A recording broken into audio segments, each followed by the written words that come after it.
Good morning, everybody. Good morning. I hope you all are doing well. Come on in and get comfortable. Welcome, welcome, welcome. I'm finally back. It is great to be back with you guys after taking that week off to go to Egypt. It has been really tough. I missed you. Hopefully as much as you missed me. I assume you missed me. I hope you missed me because I missed you too, and I really did. And this trip to Egypt was transformative. I'll tell you guys all about it.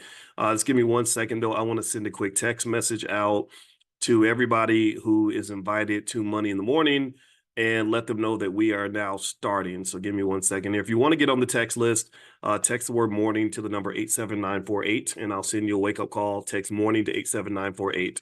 All right. So give me 1 second. So one thing I was thinking about is this debt crisis that's on its way. And I'm going to share with you guys some information about that in terms of some data that I just read that you may want to be aware of. And I'm also going to give you some feedback in terms of what I think is really driving the debt problem in America. And I'm not talking about the government. Now, the government has a massive debt problem. Your federal government is they borrow your government spends money like rappers, but not all rappers. They would give rappers a bad name. They spend money like dumb rappers. You ever see a dumb rapper spend money, just throw all their money away? That's kind of what our government does. They're like a bunch of goofball dumb rappers that just go to the club and drop 100,000 and then brag about it on Twitter. And this kind of behavior, as you can imagine, only leads to economic chaos and financial despair. In fact, one of the things that makes me very sad about it is that we don't necessarily internalize and understand just how bad the culture is when it comes to our economics, just how much negative, toxic, unhealthy culture we've been given. But the part of the reason that your culture, your financial culture, is bad is partly driven by the fact that the people who are teaching you the culture are not very smart. It's really ironic, in fact.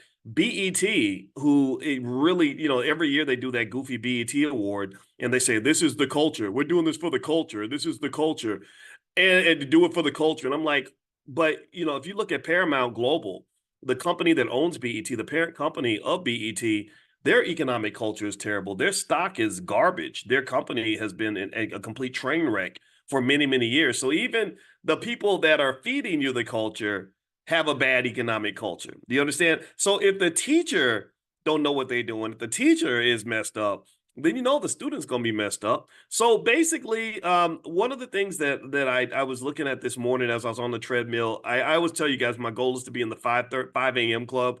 And sometimes I fail. I probably fail about 50-60% of the time, to be honest with you. I try every day, though. You can't never give up on yourself. I was in about the 7 a.m. club. And the reason for that, sorry, I'm trying to grab a book because I want to lift my microphone up. I was in the 7 a.m. club.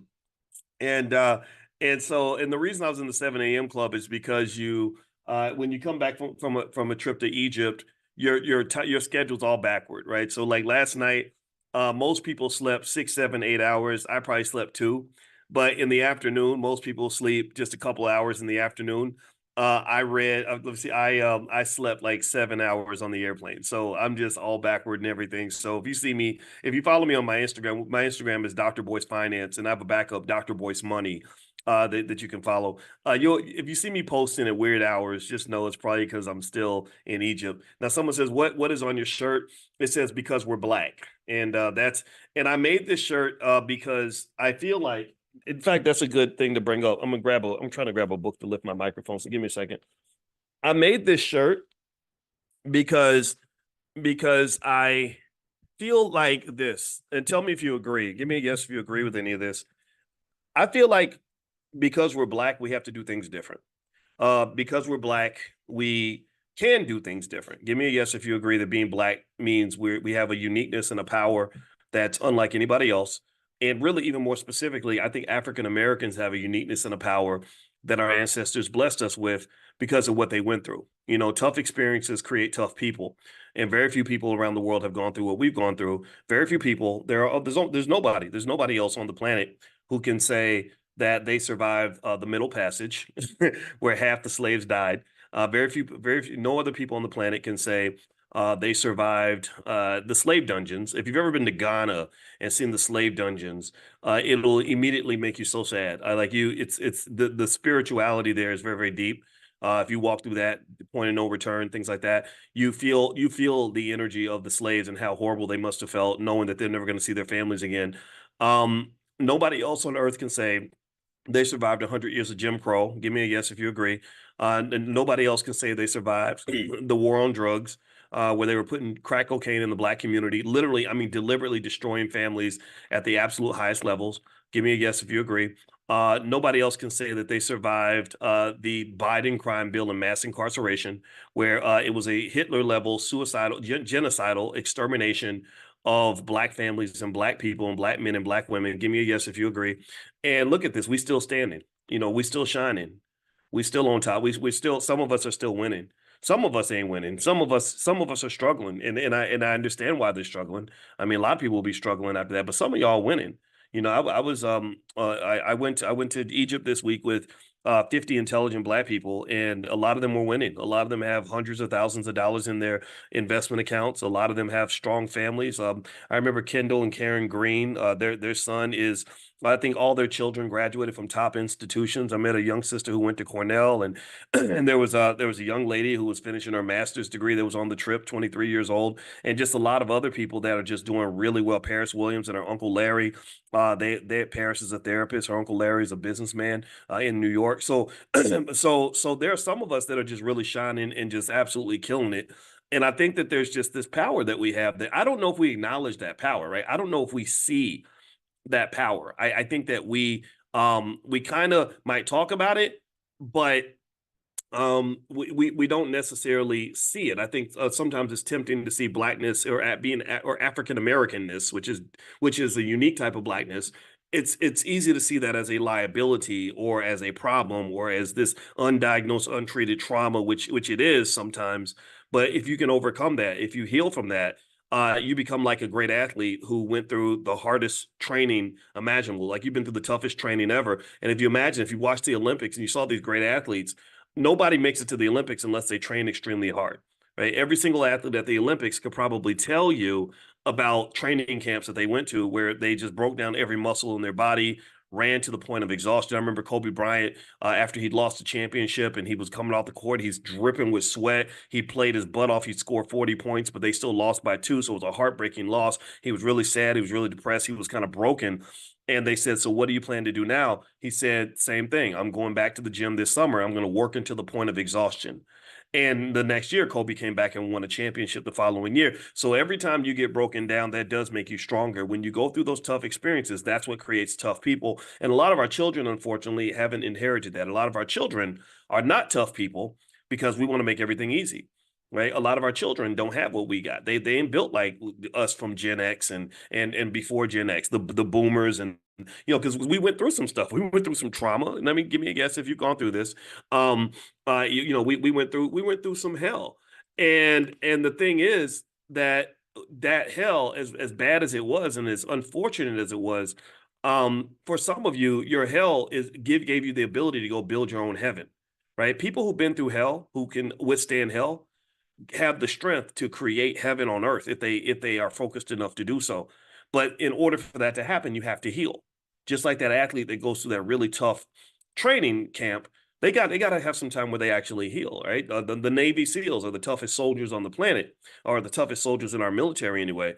And after they go through Hell Week, where they have to stay up for an entire week and just go through unbelievable amounts of torture and pain and discomfort and everything else, they have to have some time to heal. But once they heal, what happens? What happens after they heal? What? Tell me. Answer me in the chat. What happens when they heal? Give me a yes if you agree that when they heal, they come back. They come back as a pack of badasses. They ain't scared of nothing. They are tactical as hell. They are capable. They are the most capable soldiers in the entire military. They are a notch above everyone else because they went to hell and then they healed and they came back and they gained the ability to manifest their own reality. Right. So I argue my belief, and this is one of the reasons why I think that this is something I actually agreed with. I heard Kamala Harris talk about reparations. She's actually brought up trauma, undiagnosed, untreated trauma in a recent interview. And I thought that was funny. I said, uh-oh, somebody here can't been listening to us, because this is the only place, I think, where we've actually used those specific terms. She used those specific words. She said undiagnosed, untreated trauma. And give me a guess if you've heard me say this 10,000 times, where I've said your number one problem as a community is undiagnosed, untreated trauma. How many of y'all have heard me say that? Right. So that lets me know, Kamala, if you hear this, I know y'all watching. It's okay. You can watch and learn. I applaud that. I commend that. I support that. Just back it up. Make sure that we can still expect payment, though. Make sure that whatever you say, you can say whatever you want to say and do what you want to do with this. It's free. There's nothing exclusive about what I'm sharing with you. I just need you to make sure somebody signs that damn check. I need you to make sure that the check gets written for reparations, and because reparations is to repair, and repair isn't just healing and therapy. Repair is financial repair. Writing that damn check. Right. I don't want to go to big cities and notice that 100% of the buildings are owned by people who are not Black. Those skyscrapers, some of those skyscrapers should belong to us. Some of those institutions should belong to us. These billion-dollar universities y'all built on our backs and excluded us the entire time. Some of that belongs to us. So here's the thing. Here's the thing about reparations. Since you guys know, in case you don't know, in case you're new, what I do every morning is we do financial consciousness training, where I literally do a stream of consciousness. So in hopes of helping you to elevate your economic consciousness. So literally, wherever God tells me to take the conversation is where I go. So if it seems like I just go, wander in different categories, just know that I was like that when I was 5 years old. I was the kid that would get up and wander. My wife made a funny video of me in Egypt where she said somebody always wanders off from the group, and she showed me off wandering, and I'm looking at all the Egyptian statues and all that. That's what I do, right? So I'm wandering now. But here's the thing. Let's go back to reparations. A lot of people talk about reparations in the wrong way. One way that they talk about it in the wrong way, and in fact, Kamala and her team, if they're interested in this conversation, they need to have the right conversation. Two things that they need to change. Number one, they need to stop talking about it as if nobody studied it already. First thing that politicians always say when it comes to reparations is, we need to study it. We need to form a committee that we can have the committee in session for the next 10 years and sit around and try to figure out the effects of reparation, or the effects of slavery, the effects of Jim Crow. That's nonsense, because that's fundamentally disrespectful to the people who dedicated their lives to studying the effects of slavery. I mean, you can go to Francis Cress Welsing and other individuals, John Heinrich Clark and Dr. Claude Anderson and many others who have done extensive amounts of research on the effects of slavery, the effects of Jim Crow. So that, unfortunately, that is a delay tactic that politicians might use, and that's something that I want you to just be on the lookout for. We don't need no delay. The quicker you write the check, the sooner we can get this behind us. But of course, that getting them to write the check is a whole nother conversation. Second thing is, here's another piece to this reparations thing that breaks down why you're having the wrong conversation. Is everyone talks about reparations as if we're asking for money from the government. Okay, everybody talks about it. It's like, well, how can the government pay reparations? They're $35 trillion in debt. How can the government pay reparations? Because they have to get the bills passed through Congress and they have to do it. Oh, okay. Yeah, I get all that. The government owes a certain debt. There are things the government can do. For example, Ice Cube's contract with Black America, which was very, very good, by the way. He consulted with lots of scholars on this contract, including me. Ice Cube and I talked many times, and I respected his approach to this. He's smart enough to know what he knows, but he's really smart. He's really smart enough to know what he doesn't know, and that's what I love. Like, so for example, if I wanted to become a West Coast gangster rapper, I wouldn't go in the studio and try to bust an album. That would not work for me. I would go to my friends who are great rappers like D1 and Killer Mike and some other friends that I have, David Banner, whoever, and or even Kanye. I'd even call Crazy Kanye. We sat on the phone for many hours, and I would say, hey, I need to make a good album. Can you help me do that? Because that's your wheelhouse. That's what you're good at. So what Ice Cube did was, Ice Cube didn't try to become a reparations expert overnight. He went and he talked to numerous scholars directly, personally. He did this, and they built this amazing thing called the Contract with Black America. And I love it because it's a beautiful blueprint in terms of what the Black agenda is. So whenever you hear somebody say, well, there is no Black agenda, Black people need an agenda, why don't Black people have an agenda? Just politely point that person, because, forgive them for they know not what they do. They're not, don't get mad at them, because sometimes you get mad, because sometimes you'd be like, why are you so ignorant? What the hell's wrong with you? Just say, hey, the contract of Black America talks about great solutions from everything from policing, how policing can be done better, all the way down to things like little things that can make a big difference, like interest-free loans to any Black person that pays their rent on time, that wants to go and buy a house. Or maybe if you are a renter, how those consistent rental payments, which shows a great payment history, can be added to your credit score, so your credit score can be high, so you can go get access to capital, which is an incredibly important part of what the wealth building process. So the contract of Black America is an excellent Black agenda. And one thing I would say to Kamala and her team, and I speak to Kamala and her team, I talk about the Democrats more than I talk about the Republicans, not because I love Republicans, but because the Republicans are not the ones who are asking for the Black vote at a 90% level. The Republicans are not the ones who get angry when you don't vote for them. They don't say, well, what's wrong with you? And why aren't you going with the crowd? And why aren't you doing what you're told to do? The Democrats are the ones who expect the vote. So the people who expect my vote are the ones who owe me something, right? The ones who get the Black vote, in my view, are the ones who owe you something. It's just like if you go to work every day and you work at a factory and you work 50 hours a week at a factory. Let me know if you're following this analogy. Give me a yes if you're following this. I know I'm talking fast. If you go to work at a factory and you work at that factory for 40 straight hours and they owe you $3,000, and then let's say you go down and you say, hey, man, where's my money at? And they say, why are you harassing me about money? And you say, well, because I work for you and I did something for you. You're supposed to give me my money. And then imagine if they say, well, why aren't you asking the guy down the street to give you $3,000? How much did he give you? He didn't give you nothing. That would make no sense. You'd be like, but I didn't work for him. I didn't do anything for him. He doesn't. Why am I going to ask for the money from the person I didn't work for? I want the money from the person I did work for. I gave you something. So you owe me something, right? So this is why I might talk about the Democrats more than the Republicans. If the Republicans were getting 90% of the Black vote, oh, believe me, I'd be talking about them all day long. But I talk about the Democrats because I don't know what I do for the Republican. I've never voted for the Republicans. I don't, I mean, again, if you become president, sure, you're supposed to govern everybody. But the first thing about politics, if you want to understand it from a logical standpoint, is it's quid pro quo. It's like we take care of the people who gave us the money to get in office, and we also take care that we keep promises to the people who gave us the votes. Those people are top priority, not the people that don't like us, right? So anyway, with that being said, though, here's one other piece of the reparations conversation that's being done completely wrong that needs to evolve. And that is they need to stop talking about reparations as if it's just a check from the government. The government certainly can be and should be involved. The government certainly should be and can be involved financially and legislatively.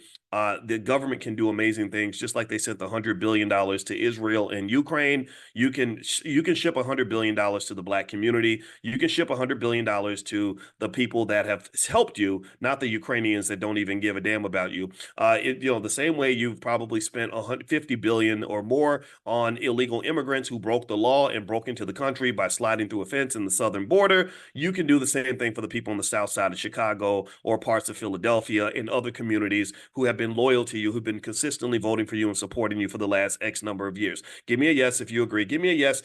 Sometimes when I talk like that, people think I'm radical. They're like, how dare you ask white people to do something for you? You're supposed to be serving them. How dare you break slave protocol? How dare you be logical? How dare you tell us that 2 + 2 is 4, Boyce? Because everyone knows that 2 + 2 is 187. Well, I'm sorry. I taught mathematics at the University of Kentucky, and last time I checked, 2 + 2 was still 4, even if it hurts your feelings, even if it pisses you off, even if you think that I'm being a radical Black man by saying this, right? So logically speaking, the government can certainly be involved, and they should be involved, but here's the point that's being missed.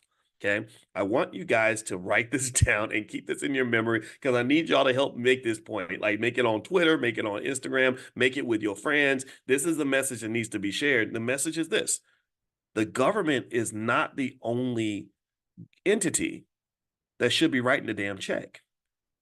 In fact, the government is probably the least equipped to write them damn reparations checks. The people that are the most equipped to write the checks for reparations that should be written are institutions like Harvard University with what is their endowment? How big is Harvard's endowment? Let me Google that because it gets so big. It was massive 5 years ago, but it's probably even more massive now. Let me see here. The Harvard University endowment is, drum roll please, it is, let's see, how much do they have? Wait, hold on. Wait, I'm looking this up. Come on, Google. You're so slow. All right, it's $50 billion. It's 50 billion. The University of Texas has 45 billion. Yale has 40 billion. Stanford has 37 billion. How about y'all write the check too? How about y'all go ahead and do your part in making sure that this check gets written? Because the government's in debt. The government, sure, they can still write checks. They're sending that 100 billion to Ukraine. That check ain't gonna bounce. But there are people out here that have money. How about we go to the major corporations? How about we go to let's go to I don't know, let's look at the largest corporations in America. Let's make a list. Okay, largest corporations by market cap. Let's see what Mr. Google pulls up for us. The largest companies in the world by market cap. How about we start with Microsoft and their $3.1 trillion market cap?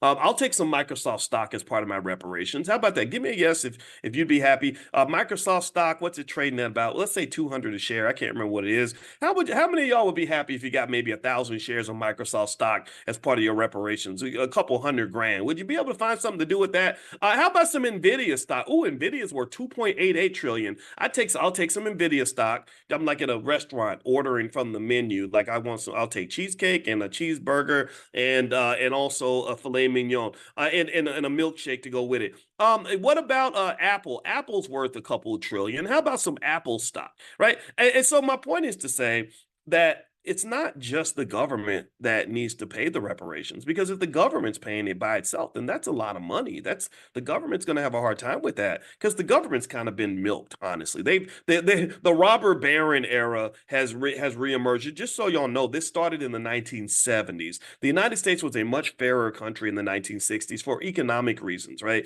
Economically speaking, America was a great society in some ways because you had enough of a balance in terms of making sure that you allowed rich people to get rich, but you still took care of your workers. You know, back in the 60s, somebody could get a good job with Ford and they could work 30, 40 years, they could retire, get a nice pension, live a good life, buy a couple cars and a nice house with a white picket fence, get married, let the wife stay at home if she wants to take care of the kids, or the husband stay at home. I'm not here to get into that debate. Or whatever it is you choose to do, you had a better society back then. So what happened was the Republicans kind of said, wait a minute, hold up, wait, we need to reverse the direction of this society. The country's getting too liberal, and we don't like this civil rights stuff, and we don't like all this Martin Luther King and anti-Vietnam War stuff going on. So they started actually using their wealth to really try to sort of do a government takeover, basically. And so you started having these individuals that shared ideas that actually propelled people like Ronald Reagan into the White House,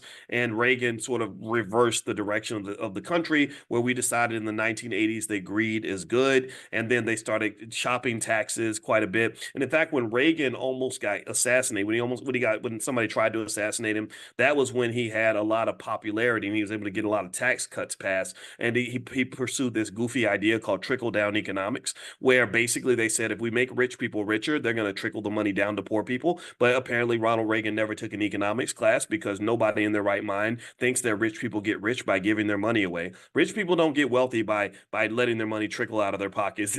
they get rich by keeping the money in their pocket. So basically, trickle down economics did not work. But what it did do was it began the process of creating a massive government deficit, because you don't have the taxes that you need. There should be more tax revenue. Rich people should be paying more in taxes, and or even goofy little things like how corporations can just write off damn near anything and not pay taxes, but yet workers pay the taxes. So most taxes in America get paid by regular people who go to work every day, which is fundamentally unfair. However, in the midst of this unfairness, part of my job as an economic advocate for you and your family, and an advocate for all Black people who want to be economically intelligent, is to say this is one of the reasons why you want to have that LLC. You want to have that situation where you can get those tax benefits, and you can get together just like rich people and have your little family meeting and go on a vacation together, but do family meetings and write all that off on your taxes so that you can write off your lifestyle. Not in an unethical way, not in an illegal way, perfectly legal, but also using the rules that are really helping in your favor as a business owner and as a wealth builder.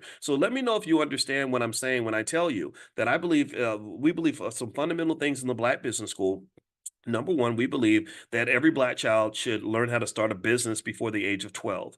Every black child needs to start a business before the age of 12 or learn how to do that. Anyway, the same way they learn how to dribble basketballs, throw footballs, they learn how to twerk, they learn how to rap.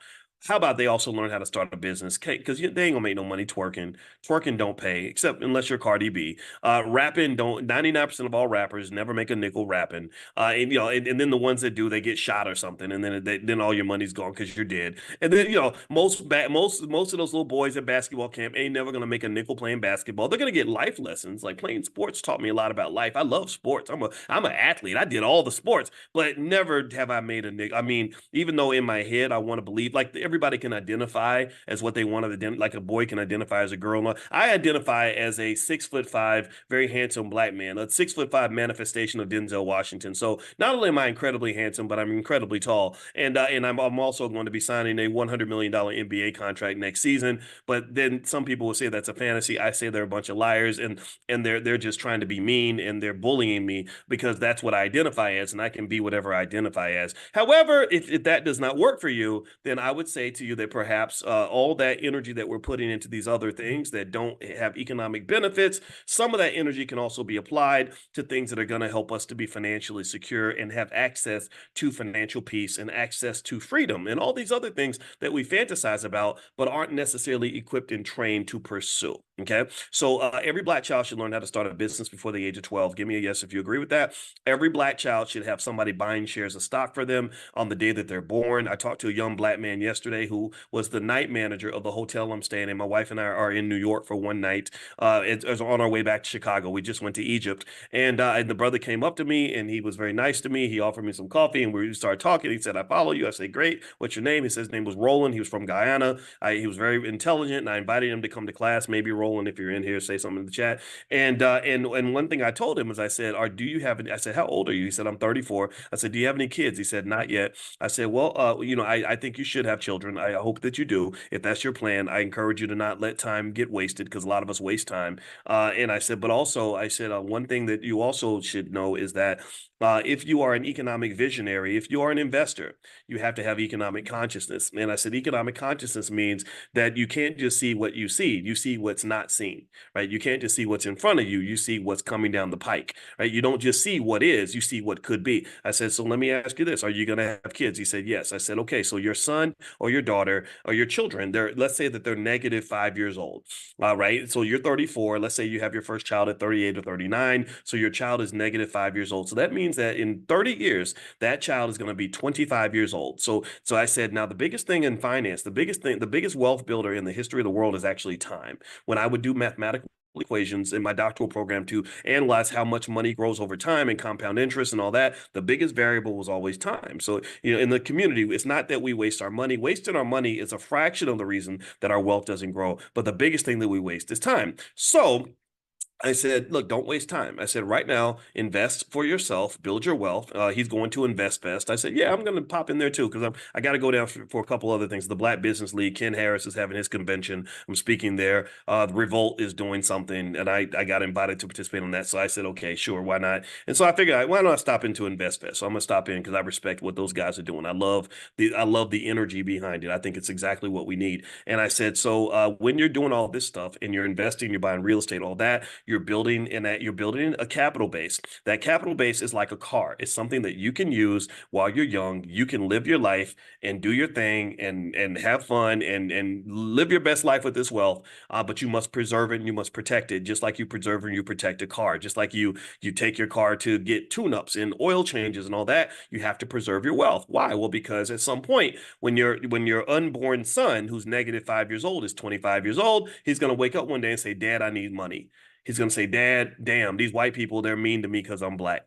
He's going to say, "Man, I hate my job." Right. And what you want to be able to do is take this massive capital base that you've been building for 30 years, which by that point could be in the hundreds of thousands, if not the millions, if you do it consistently with little things like the $5 a day plan, which I've shown you all on multiple occasions.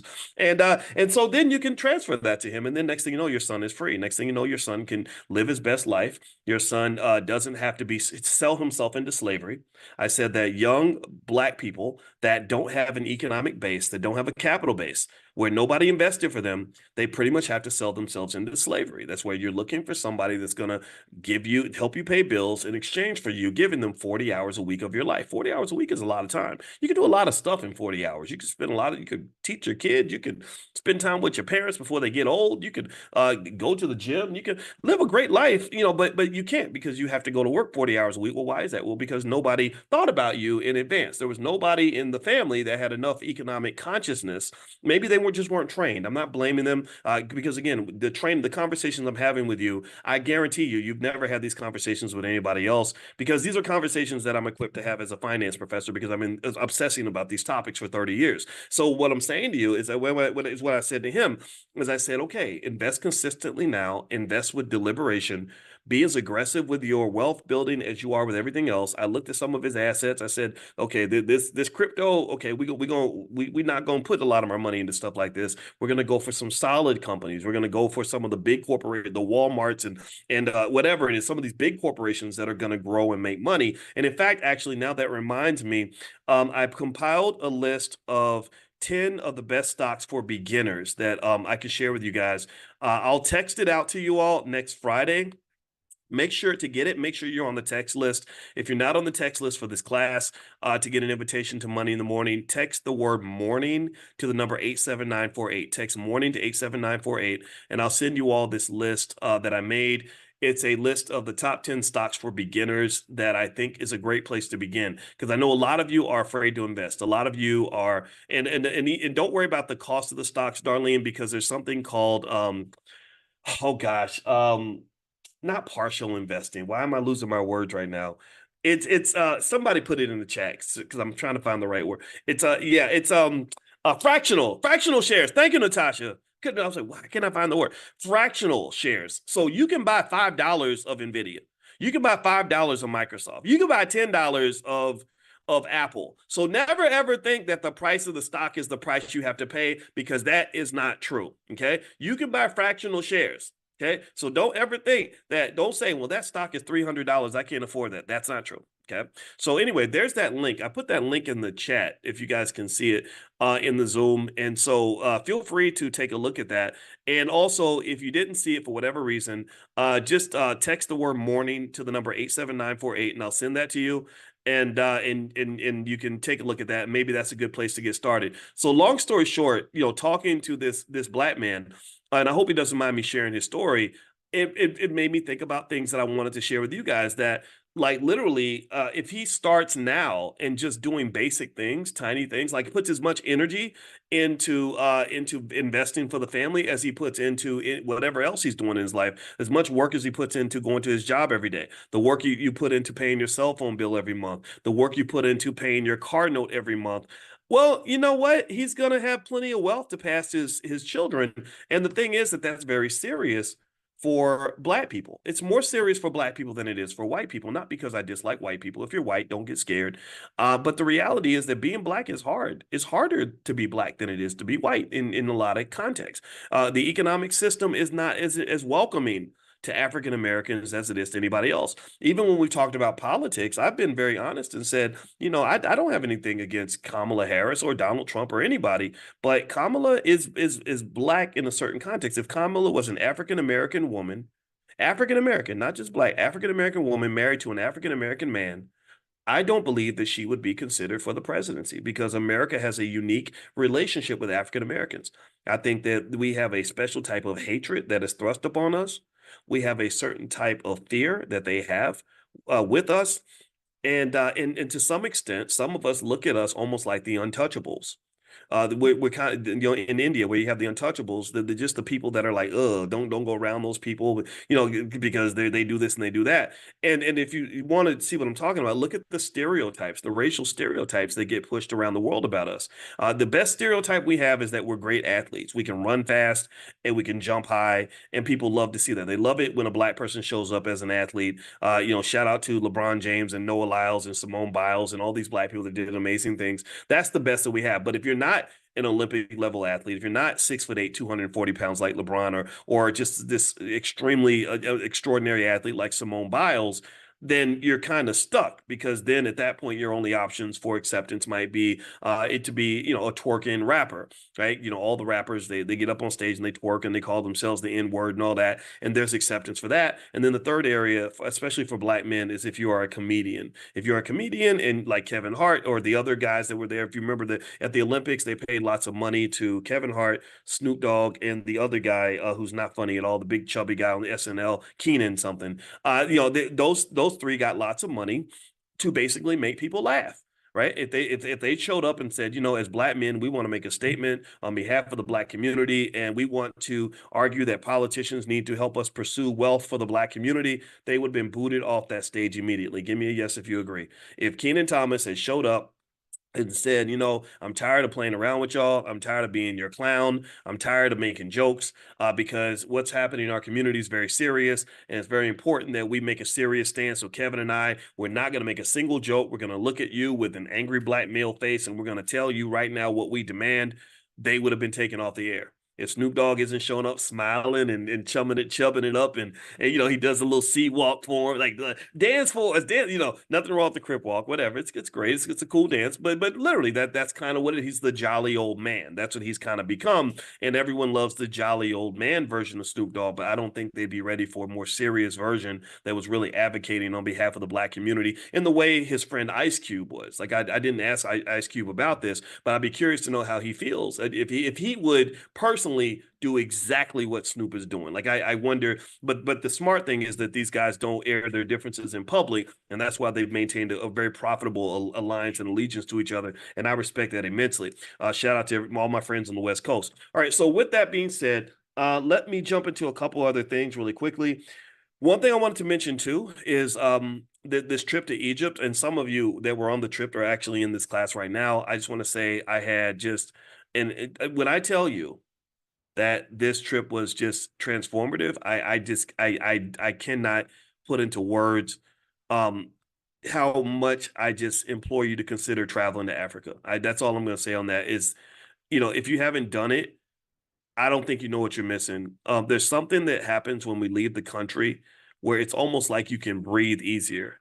It's almost like you're just in this different world where a lot of the old rules don't apply anymore, and you kind of get a chance to feel things that you don't feel in the United States. We went to the Nubian village, and as we were there, my wife and I do this a lot. We study the cultures of the places we go. We went to China, we studied Chinese history and all that.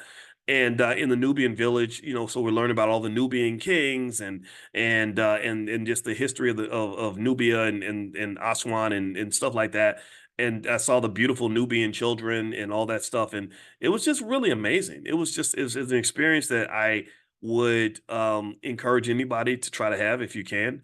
And in fact, here is a screenshot. This is on my Instagram. Let me know if y'all can see this. Here's some pictures. I put some pictures on my Instagram from the trip. My Instagram is Dr. Boyce Finance and also Dr. Boyce Money. If you want just money stuff, just go to Dr. Boyce Money. Dr. Boyce Finance, I talk about pretty much everything. Dr. Boyce Money, I stick strictly to money. But we saw these 3,000, 5,000-year-old artifacts, and just these amazing kings and queens and people that from the past. And it was interesting. My wife noticed that a lot of the noses were chopped off in a lot of the statues. When we went to a museum in Cairo, and they had these mummies, we literally saw King Tut's mummy, which was kind of cool. A lot of the noses were chopped off on the statues, which y'all know what that's all about, right? I don't have to explain that, I hope. Yeah, because they again, this hatred of black people has been around for quite a while.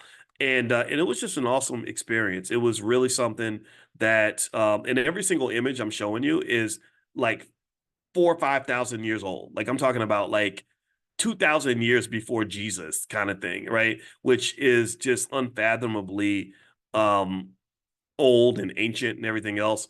And it's really one of these things that has inspired me to and I've already traveled to a few different African countries. I've been to Nigeria, Ghana, Botswana, South Africa, and now Egypt.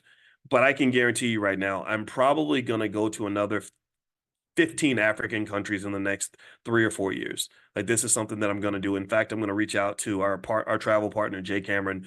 I'd like to do a trip to Ghana in December. And this trip we only took 50 people because I wanted to see the vibe and everything else because I wasn't sure. We've never really done that before. But next time I think we'll invite more of you. So if you'd like to join or if you'd like to be notified when we plan trips, you can pull out your phone, text the word travel to 87948. We created kind of the B1 Travel Club, where we're going to learn all about the world. So if you'd like to be a part of that, just text the word travel to the number 87948. And somebody give me a yes after you text it to make sure that you get an autoresponder. And what I'll do is as we find out about these trips and whether or not we're going to be able to set them up, I will text you all and let you all know about this. You guys will be invited first because the other thing about the trip that was really interesting is that there is tremendous value in traveling with people who are like yourself. I never really had a chance to do a big, gigantic group trip with a bunch of like-minded African Americans.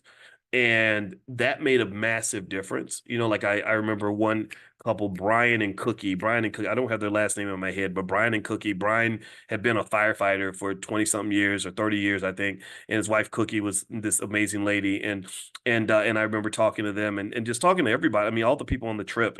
There were young people, older people, male, female, a lot of guys. We actually formed a men's circle while we were there. A guy named Ronald Williams and his daughter Fatima. His daughter Fatima has a PhD from Rutgers University, and she was there. And we all got together and we were sitting there talking as men. And these were just just good men, solid men, the kind of men you're not going to see on TV, the kind of men CNN will never feature, the kind of men that you're not going to see in a rap video. These were, even though we're all familiar with hip hop, whatever, but these were just men who, respect Black women, who are bettering themselves, who work hard, who want to improve who they are. And that was the energy, that was the vibe. And I really felt good because I said, okay, so this must say something about me in terms of how I try to carry myself through the world. I ain't no perfect man by any stretch. Where none of us are. But I try to be the person that I really, not just the person I am. I try to be the person that I need to become, right? I'm always thinking like, how do I become that guy? How do I fill the shoes of that guy that I really want to be? And it's very intimidating. It's very difficult, but it's always like, okay, let's look forward and up. Never look down. We're not going to look back. So we're not going to dwell on mistakes. We're not going to be a bottom dweller. We're not looking for low vibrational behavior. We're looking for higher vibrational behavior. So we were sitting with these men, and these men were different ages, all the way from the 20s up to Mr. Williams, who I think might be in his 60s, maybe 70s. And just, I think he's like a fifth degree black belt or something, right? So he's really a smart, disciplined man. And we had the best conversation. And all the men were building on each other. And the women, were connecting and everything else. And I just think this is the kind of space that where you can grow and feel okay, not having to be ratchet. Right? You can feel good. Not, like if you don't drink, no one's gonna make fun of you because you don't drink. Because maybe you have a feeling that alcohol is not healthy for you, right? So it doesn't mean that you can't drink though. There were people there who did drink, and nobody made fun of those individuals either. It's just more like if you don't drink, no one's gonna say, "Well, why don't you drink? Why don't you hit this Henny? Why don't you drink this 40 ounce with me? Why don't you get some Cristal? You got, like you don't have to deal with all that stuff, And no disrespect or anything, but I think that ability to express our higher version of ourselves is really empowering.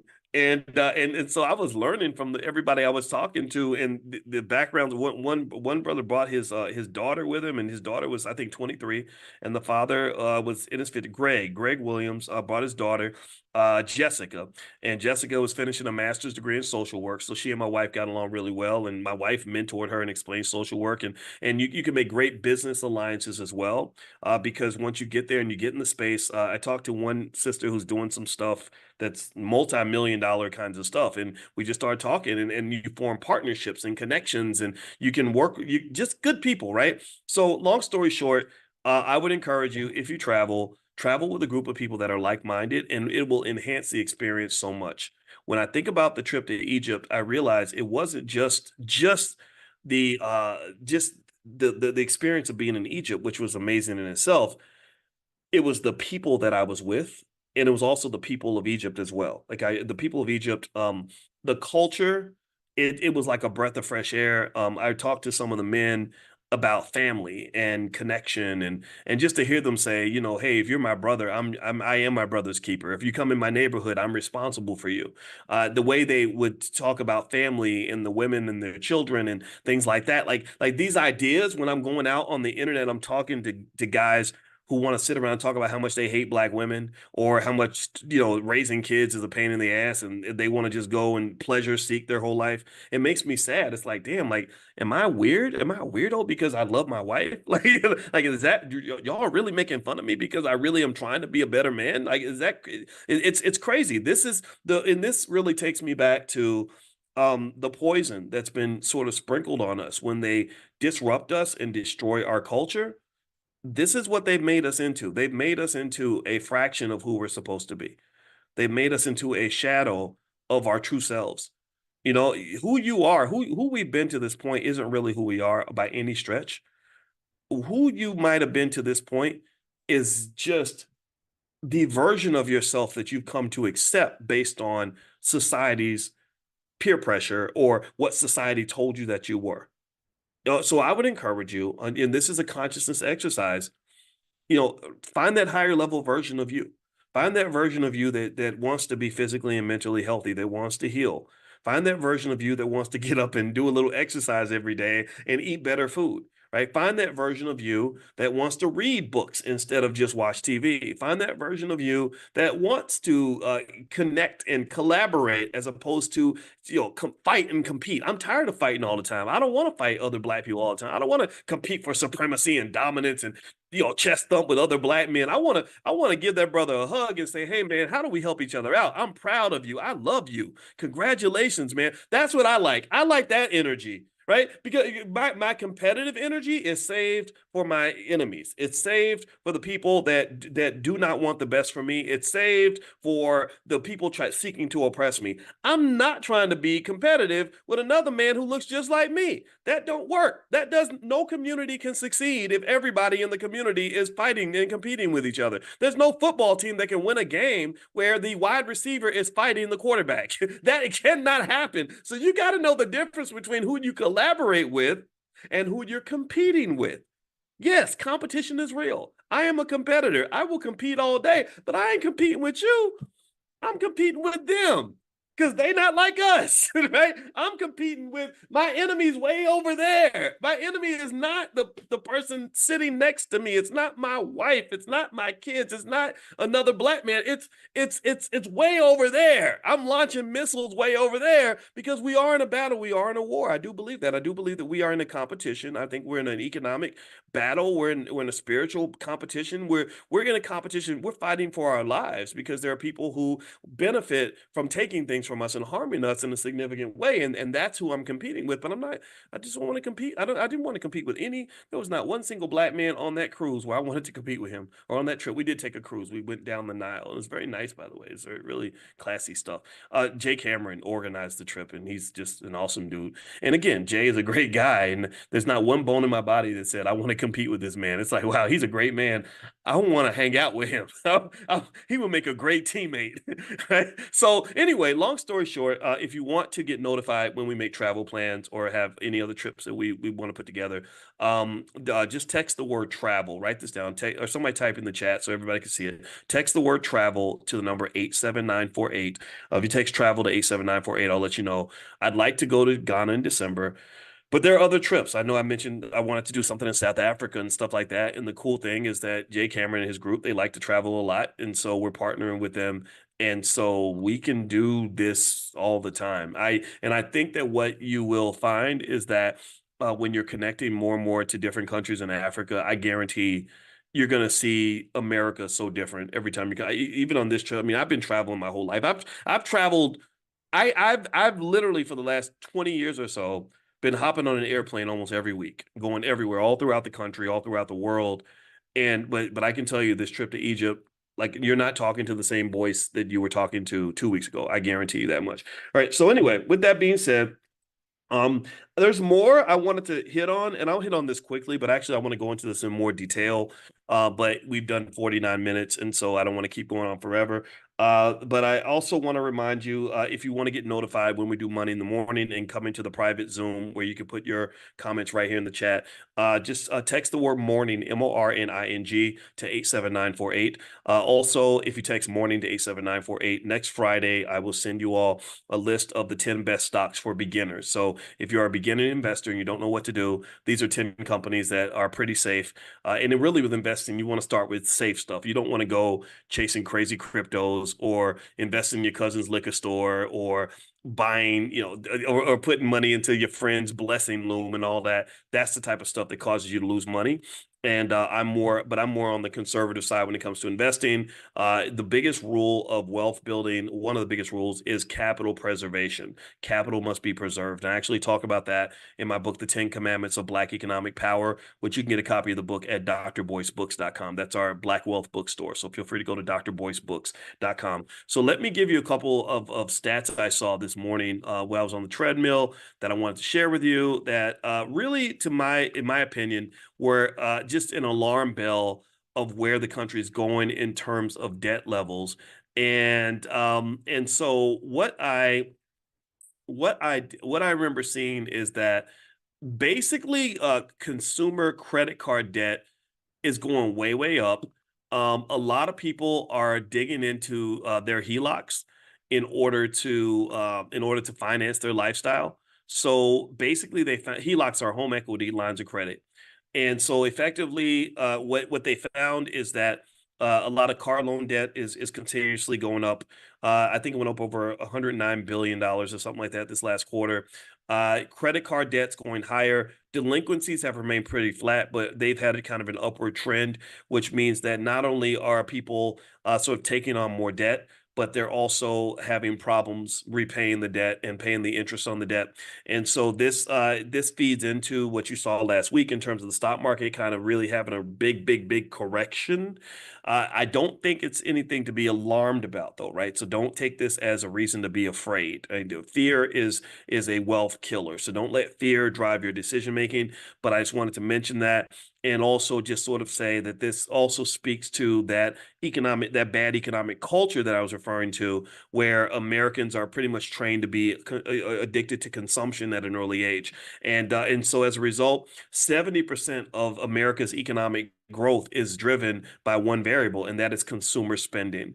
If consumers started becoming more financially conscious and started to save and invest their money, then the economy actually would shrink a little bit because people would be letting go of their money a little bit less. So I would say that if you want to be smart for your family, you don't want to do what everybody else is doing, because what's happening is consumers are spending their way into debt because America doesn't want to do right by people. I think America doesn't isn't fair to workers. Because again, you had this really high inflation, and yet workers' wages didn't keep up with inflation. And the only way you can maintain a certain level of spending while inflation is going up is through debt. And that's basically what's been happening. But eventually, the foundation of debt tends to crack. And so there are some signs of cracking. So there could be an economic slowdown in the near future. What's probably going to occur is that as that happens, the Federal Reserve is going to step in and reduce interest rates and try to boost the economy back up. Will that work? I don't know, but I think that's going to be a catalyst, a positive catalyst for the stock market, right? So if you're a stock market investor, I think all these things are going to lean in your favor. I don't see any reason why the stock market is going to go south. I just don't see that. Another little factor that I was thinking about this morning that I wanted to share with you is with this Harris Waltz ticket. The guy Waltz, I didn't know. I think it's Tim Waltz or something. Anyway, they're both very liberal in the sense of wanting to legalize cannabis.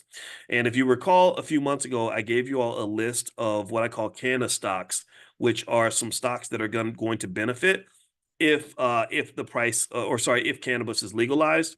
So what I'm going to do is I just put in the chat a list of cannabis stocks that you can grab onto, that you can invest in, some ETFs, things like that. This morning I bought a cannabis ETF. I think the ticker symbol was YOLO, YOLO. And then there was another one I think called POTX, POTX, POTX. And I didn't buy Pod X. I think I bought YOLO. So now, by the way, hold on. I'm gonna pause for a second. Sheila says she cannot hear. Can y'all hear me? Give me a yes if you can hear me. Let's take a quick sound check. Give me a yes if I'm coming through all right. Let me know if you can hear me. Okay.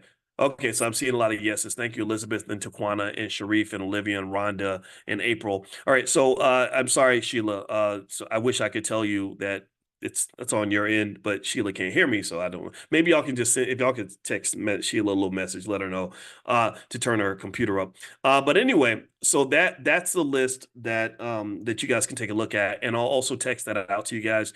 Text the word morning to the number 87948 if you'd like to receive that via text. If you couldn't get it, maybe you're listening on TikTok or something. In TikTok, I can't put links in TikTok. So if you're on TikTok and you want to get that link, or you're watching the recording later, then just text the word morning, MORNING, to the number 87948. You'll get an invitation to Money in the Morning, and you'll also get that list of cannabis stocks that you can take a look at. Because I strongly believe that with Walt and Kamala, one thing I noticed is that they both kind of have, some leftist ideas, which again is fine. I think there's good ideas on the left, good ideas on the right. Some stuff I agree with, some stuff I don't. I truly don't care about anything other than you, right? All I care about is what's going to happen with you and your family and your wealth. And I really also want you to just do whatever you want to do. And I want you to make money. I'm the money guy, right? I'm the guy that wants you to have more money in your pocket. So I believe that if Kamala and Waltz win the election, which it looks like they might win. I mean, Kamala, she's looking pretty presidential right now. She's probably much more so than Trump right now. Maybe later on it's going to switch. I don't know. But if she wins, then chances are you're going to see legalization. But here's the thing: I think legalization of weed is going to happen regardless. I think that that's just the direction society's going, and so I wouldn't be surprised if Trump did the same thing. And so because you notice that they both have some of the same ideas. They're both sort of sharing each other's perspectives on certain issues like taxing, waiters' tips in Vegas and stuff like that. So I think that's going to occur. So I think that's could be some easy money for you long term, but it's going to be a long term play. It's not something that's going to happen overnight. All right. So anyway, all right. So that's it. So should we take a break from buying stocks since the stock market will crash? Um, I don't ever take a break, because what you're talking about is what they refer to as market timing, and market timing based on most academic research does not work. If you talk to most scholars about market timing and buying, which is basically trying to buy the right stock at the right time, or investing when it's good and not investing when it's bad, and trying to make sure you get in and get out at the right time, that just generally does not work. In fact, they did a study where they said something like, if you take the 10 best days of stock market performance in the last 50 years or so, and let's say that you missed just those 10 days, right? Just the 10 best. If you missed the 10 best days, they said your total return over that time period might be something like 79% or something on your assets. Or maybe it's like 700%. It's something big, right? Something where you're like, okay, I made some money. But they said if you were invested on those 10 days, your return goes up to like 25,000%. I mean, the jump was astronomical. It was insane. Like it went like literally from like something like maybe a few 100%, like 300 or 400% or 700% or whatever the number was. But you add those 10 days back in that you missed because you were trying to jump in and jump out, it goes to 25,000%. So generally, I tend to buy more stock when the market goes south. If I sell, I tend to sell assets that have gone up in value in order for me to pay the things I want to pay for. The biggest, best way I make money is selling stock options, which is to me just a phenomenal way to generate income. If you want to learn more about what we do with stock options, we are going to have a meeting this week. If you go to Dr. Boyce, Dr. Boyce Prime, Prime, if you go to drboyceprime.com, you can take a look at what we do with stock options. I think you're going to like what you see. It's very, very good. A lot of you are in the Prime program. It's a great way to generate extra income. In fact, the Green family was there and they came up and they said, we used our stock option money to take this trip. And I said, I bet you did. So anyway, so feel free to go to Dr. Boyce, Dr. Boyce Prime, boyceprime.com, or also you can text the word money to 87948. And I have a free training called How to Make Money Without Working. So feel free to do either one, Dr. Boyce Prime, or text money to 87948. Okay, guys. So anyway, I'm going to get out of here. We've been in here 58 minutes. I hope this discussion was beneficial. I hope we learned something this morning. And I wish you well on your wealth journey. And I will check back in with you guys when I get back to Chi-Town. We're flying back today. And so have a wonderful day. And we're going to get right back on our routine every morning, 10 a.m., 7 days a week. So I will see you all tomorrow morning, and you have a great day. I love you guys. Bye-bye.